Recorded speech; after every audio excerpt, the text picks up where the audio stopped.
साहब। Hello friends, I am Ajay Kumar. इस YouTube channel में आपका स्वागत है। आज हम लोग मराठा के बारे में अध्ययन करने जा रहे हैं।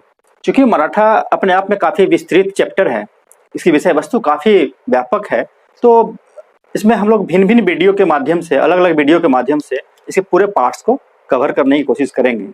आज हम लोग यहाँ पर शिवाजी के वंशज के बारे में अध्ययन करने जा रहे हैं। शिवाजी, उनके पूर्वज और उनके बाद के जो उनके वंशज थे, उन्होंने किस प्रकार से काम किया, कहाँ कहाँ शासन किया, इसे क्वेश्चन परीक्षा में आते हैं, इसको हम लोग ध्यान से देखेंगे। तो आइए, क्या शिवाजी के बारे में हम लोग अध्ययन करने जा रहे हैं। शिवाजी, जिनके पिता का नाम था शाहजी भोसले और शाहजी भोसले के पिता थे मालोजी, मतलब शिवाजी के दादाजी थे ये, ग्रैंडफादर। शिवाजी के दादा मालोजी अहमदनगर के निजाम शाही राज में नौकरी करते थे। अहमदनगर मराठा के साउथ में है, तो अहमदनगर में निजाम शाही में नौकरी करते थे। और इनके जो पिताजी थे शाहजी भोसले, ये भी पहले अहमदनगर साम्राज्य में, अहमदनगर के राज्य में नौकरी कर रहे थे। बाद में वो अहमदनगर को छोड़कर बीजापुर और अहमदनगर दक्कन का काफी महत्वपूर्ण दो राज्य रहा है। बीजापुर में उन्होंने नौकरी किया 1636 में। फिर आप देखेंगे शिवाजी की माँ का नाम था जीजाबाई, पिताजी का नाम शाहजी भोसले या भोसले परिवार के थे। भोसले वंश क्वेश्चन आता है कि कहीं मराठे या शिवाजी किस वंश के थे, तो भोसले वंश आप याद रखेंगे। माँ का नाम था जीजाबाई और इनका जन्म हुआ था शिवनेर के दुर्ग में 1627 ईस्वी में। बेसिक प्रश्न है, क्वेश्चन हैं। इनके शुरू गुरु जो हैं समर्थ रामदास, जिन्होंने दास बोध और आनंद भुवन की रचना किया था, यहाँ से भी क्वेश्चन आते हैं। तो इनके गुरु थे समर्थ रामदास और संरक्षक थे दादाजी कोंडदेव। ये शिवाजी के वंशज और इनके पार्ट्स के बारे में हम लोग देख रहे हैं। शिवाजी के पुत्र, आगे जो बात कर रहे हैं हम लोग, शिवाजी के ऐसे 8 पत्नियां थी। यहाँ पर हम लोग 2 पत्नियों का नाम हमने लिखा है। एक है साईबाई निमालकर, जिनका पुत्र था संभाजी प्रथम, इसको हम कह सकते हैं, क्योंकि बाद में संभाजी द्वितीय आते हैं। संभाजी प्रथम का शासन काल था 1680 से 1689। दूसरा सोयराबाई मोहिते, जिनकी जो महारानी भी थी, इनका पुत्र था राजा राम 1689 से 1700 ईस्वी तक शासन किया था। फिर आप देखिए यहाँ पर राजा राम का पुत्र था 2, एक शिवाजी द्वितीय, जिसने 1700 से 1707 तक ताराबाई उसकी माँ थी, शिवाजी द्वितीय की माँ, मतलब राजा राम की पत्नी थी ताराबाई, ये इसकी संरक्षिका बनकर शासन की थी। काफी इंपॉर्टेंट रोल रहा है ताराबाई का मराठा राज्य में। दूसरी इनकी पत्नी थी राजा राम की राजसवाई, जो संभाजी द्वितीय की माँ थी, या संभाजी द्वितीय, इसने भी कुछ समय तक कोल्हापुर शासन किया था। फिर ये छठा है, यहाँ आप देखेंगे संभाजी के बाद यहाँ संभाजी के बाद शाहू गद्दी बैठता है। इसका संभाजी का पुत्र है ये शाहू, 1708 से 1749 तक शासन के मराठा वंश के रूप में काम किया है। और लास्ट में राम राजा, जो ताराबाई का पौत्र था, इसने भी कुछ समय तक शासन किया था। तो आइए हम एक एक करके डिटेल्स में शिवाजी के वंशज के बारे में अध्ययन अभी कर रहे हैं।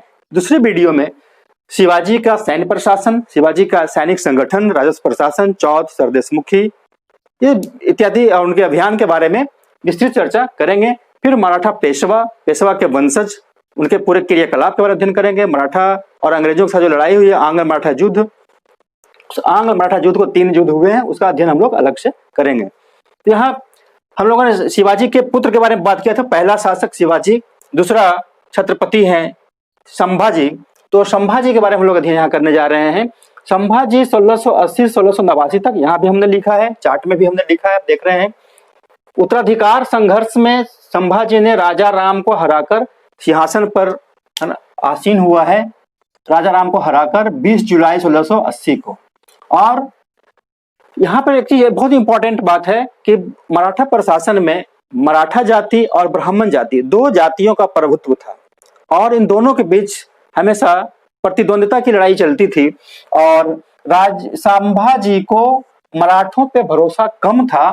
यही कारण था उन्होंने कवि कलश को, मैंने एक व्यक्ति था ब्राह्मण जाति का था, जो कवि कलश की उपाधि दिया था। इसको कवि कलश की उपाधि है और प्रशासन के सर्वोच्च अधिकारी बनाया गया था।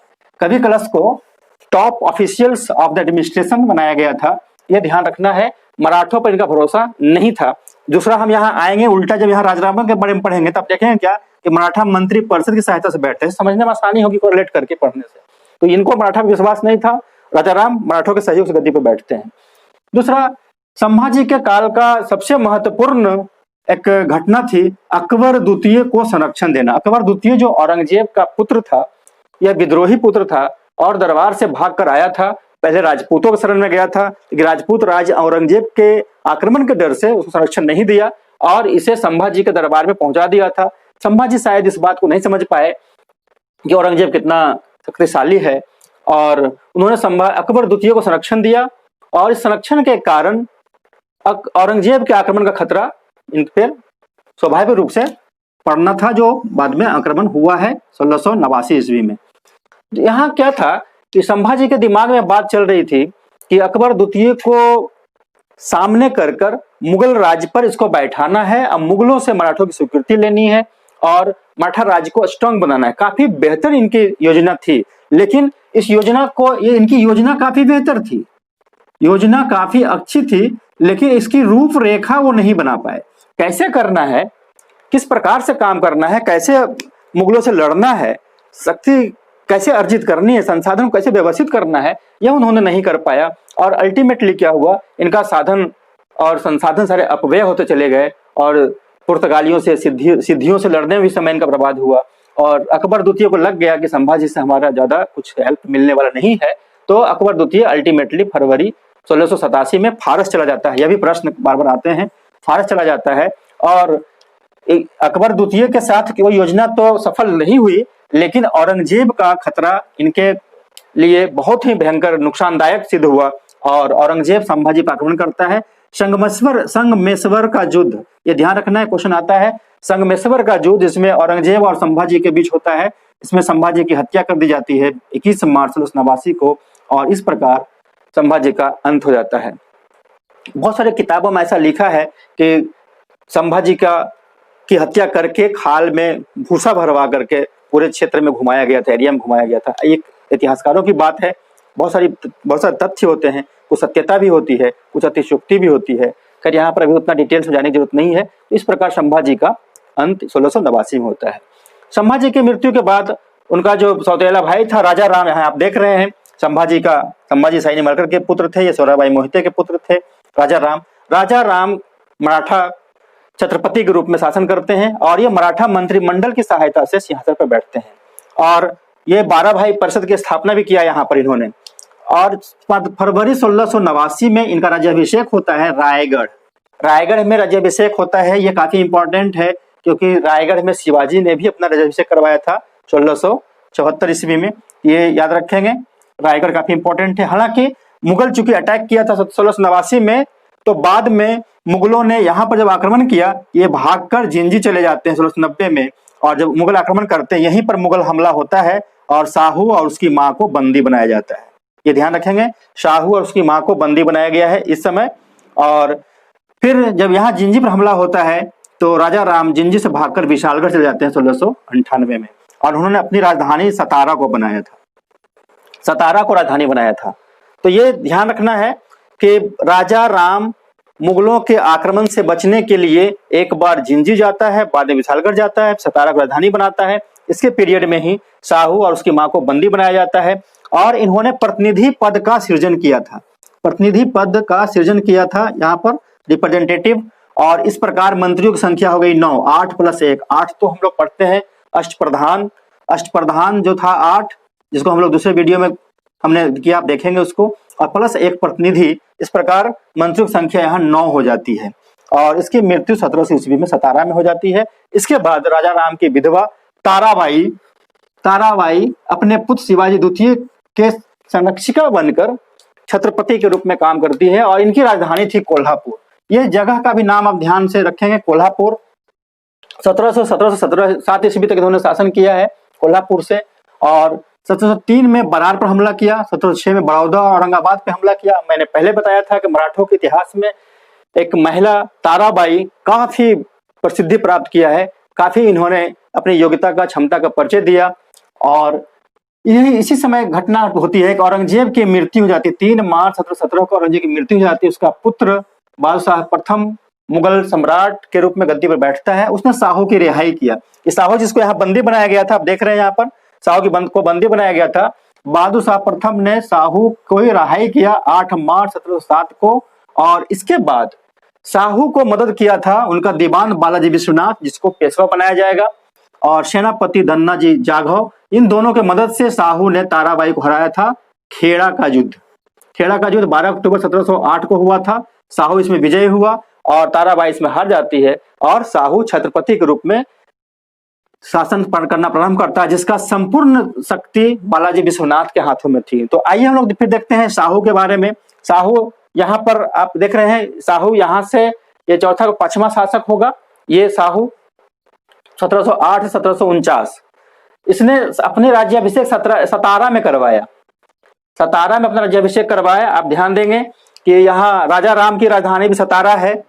हालांकि ये ताराबाई कोल्हापुर से शासन कर रही थी, राजधानी सब कोल्हापुर थी, और शाहू सतारा में अपना राज्याभिषेक करवाया था। काफी ज्यादा मैसेज है, ज्यादा इंफॉर्मेशन है, थोड़ा सा बारीकी से अध्ययन करना है, रिवीजन करना होगा बार बार। तो बालाजी विश्वनाथ जो दीवान था और जिसने शाहू को मदद किया था, उसको उसने सेना करते की उपाधि दिया। सेना करते मतलब सेना बनाने वाला। बालाजी विश्वनाथ ने एक नई सेना का गठन किया था, स्थायी सेना का गठन किया था। पेशवा चैप्टर में हम लोग अलग से उसको पढ़ेंगे। तो सेना करते की उपाधि दिया था और पेशवा बनाया था 1713 में, और इसी समय से पेशवा का पद वंशानुगत हो जाता है। 1713 ईस्वी से हम लोग पेशवा पद के बारे में पढ़ेंगे। और शाहू ऐसा काम करता है, 1749 तक काम करता रहता है। इसी बीच में राजा राम का एक दूसरा पुत्र था संभाजी द्वितीय, जिसकी मां राजसवाई थी, जो पीछे हम लोग पढ़े थे। इन्होंने बालाजी विश्वनाथ के पुत्र बाजीराव प्रथम के साथ एक वारणा की संधि किया था, और इस संधि के माध्यम से उसने सामंत पद को स्वीकृत कर लिया था, और इन्होंने कोल्हापुर से शासन करना प्रारंभ किया। जो संभाजी द्वितीय का शासन कोल्हापुर से होता है। अब देखें, ताराबाई का भी कोल्हापुर है, ताराबाई कोल्हापुर, संभाजी द्वितीय का भी कोल्हापुर, ऐसे याद रखेंगे आप। आपका राजा राम का देखिए सतारा है, राजधानी सतारा है, तो शाहू ने भी सतारा में राज्याभिषेक करवाया। तो कुछ छोटी छोटी बातें हैं जिसको ध्यान में रखना, याद करने के लिए। तो कोल्हापुर शासन किया, और संभाजी का बहुत विशेष रोल नहीं रहता है। और जब 1749 में शाहू की मृत्यु हो जाती है, तो उसकी मृत्यु के बाद राजा राम गद्दी पर बैठता है। राम राजा नाम था ऐसे उसका, राम राजा, जो ताराबाई का पौत्र था। ये ताराबाई का पौत्र है, होता है उसका। राम राजा 1750 में कुछ समय गद्दी पर बैठता है, और यहाँ मराठों के साथ संधि होती है। यहाँ पर मराठा पेशवा के साथ संधि होती है, और पेशवा थे यहाँ पर बाजीराव, जो तृतीय पेशवा थे। संगोला की संधि होती है। संगोला की संधि के माध्यम से पेशवा पद सर्वोच्च पद हो जाता है, सर्वोच्च शक्तिशाली पद हो जाता है, और छत्रपति नाम मात्र के शासक रह जाते हैं। और अल्टीमेटली मराठों का सारा प्रशासन, सारा तंत्र, सारी शक्तियां पेशवा में ही निहित हो जाती है। और पेशवा के बारे में हम लोग अभी पहले बताए थे, बाद में हम लोग करेंगे। इस प्रकार शिवाजी के वंशज के बारे में इतनी जानकारी है, आप इसको ध्यान से रखेंगे। बहुत सारे प्रश्न आते हैं। पुनः हम दूसरे वीडियो में आप देखेंगे इसके और अन्य पार्ट को, शिवाजी के सारे काल को, और पेशवा और आंग्ल मराठा युद्ध को हम लोग करेंगे। Thank you, all the best.